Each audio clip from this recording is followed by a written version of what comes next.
Bom, hoje nós vamos falar da formação do relevo. O relevo, como vocês já devem ter estudado antes, ele passa dinamicamente por sucessivos processos de formação e transformação. Tal ocorrência é operacionalizada por diversos fatores que são chamados de agentes de transformação do relevo. Esses agentes, eles são subdivididos entre aqueles que se manifestam internamente e os que se manifestam externamente na superfície. Então, o objetivo da aula de hoje é explicar o funcionamento desses primeiros, que são os agentes endógenos de transformação do relevo, também chamados de agentes internos.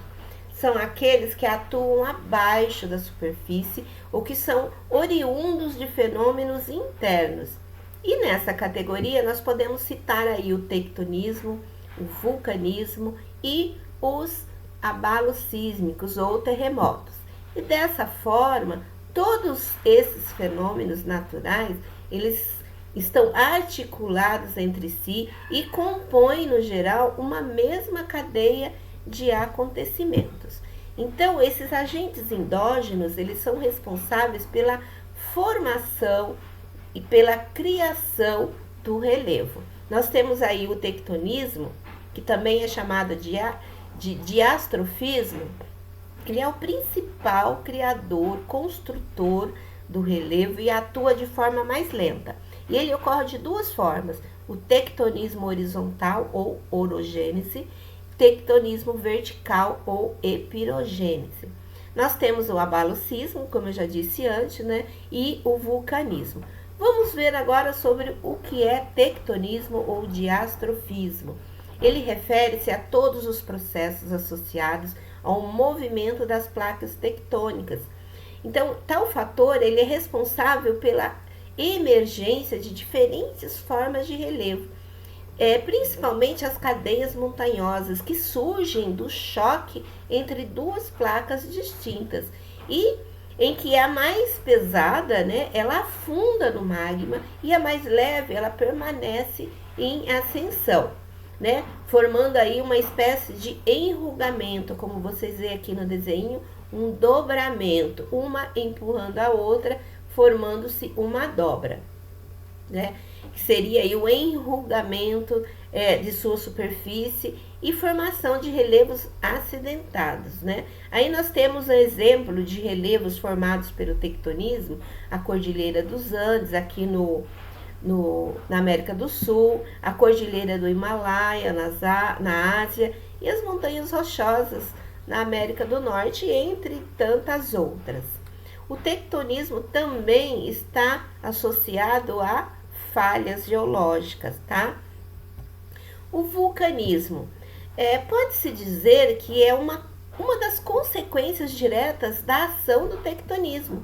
Então, a presença de vulcões, ela quase sempre ocorre em pontos de encontro entre duas ou mais placas e em áreas em que as atividades magmáticas, são mais intensas e geram uma maior pressão sobre a crosta terrestre, onde se formam as atividades vulcânicas.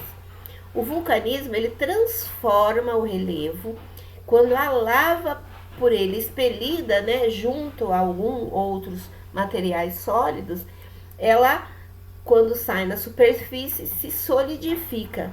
Então, formando as rochas ígneas, vulcânicas, que é um exemplo aí, o basalto.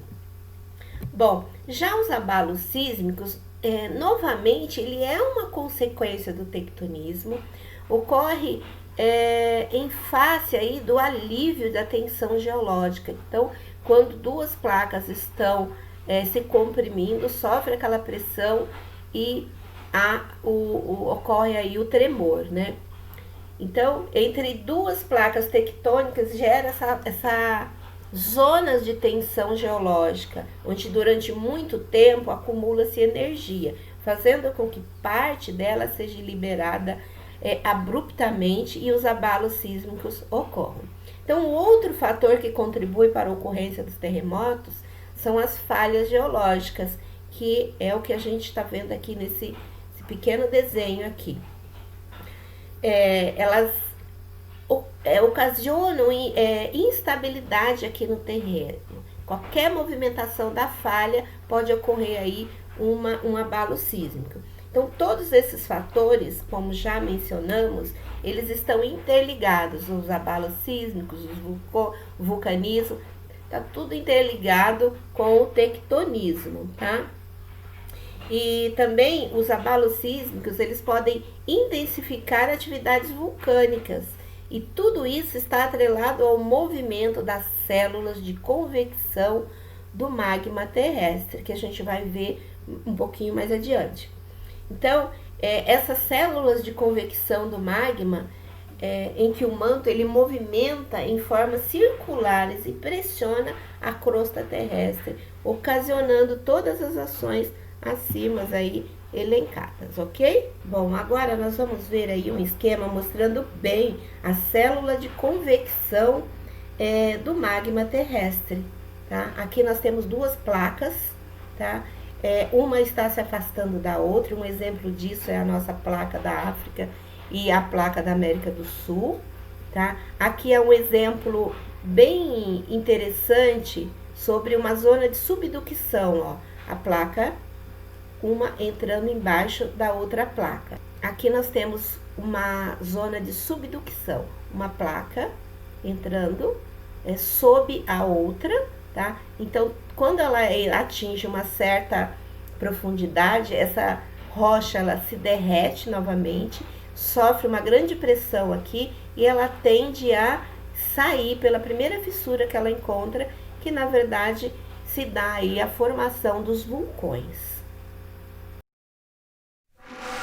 A maioria dos vulcões fica no Círculo de Fogo do Pacífico. A região é onde as placas tectônicas se encontram e tem uma atividade sísmica intensa. As placas são grandes porções de rocha que formam a superfície terrestre. Elas se movem sobre um leito de magma e estão na origem de dois tipos de vulcão. Quando duas placas se chocam, uma desliza sobre a outra, no que se chama de zona de subducção. A pressão e o calor forçam o magma nas fissuras das rochas até que ele explode na superfície como lava, causando uma erupção. Rochas derretidas, detritos e gases do interior da Terra também são liberados. Outras placas se distanciam em zonas de divergência. O magma preenche o espaço deixado e cria uma nova crosta. Quando isso acontece no mar, ilhas vulcânicas podem ser formadas. A atividade vulcânica também pode acontecer sob as placas tectônicas em áreas conhecidas como pontos quentes, quando o magma consegue atravessar a crosta.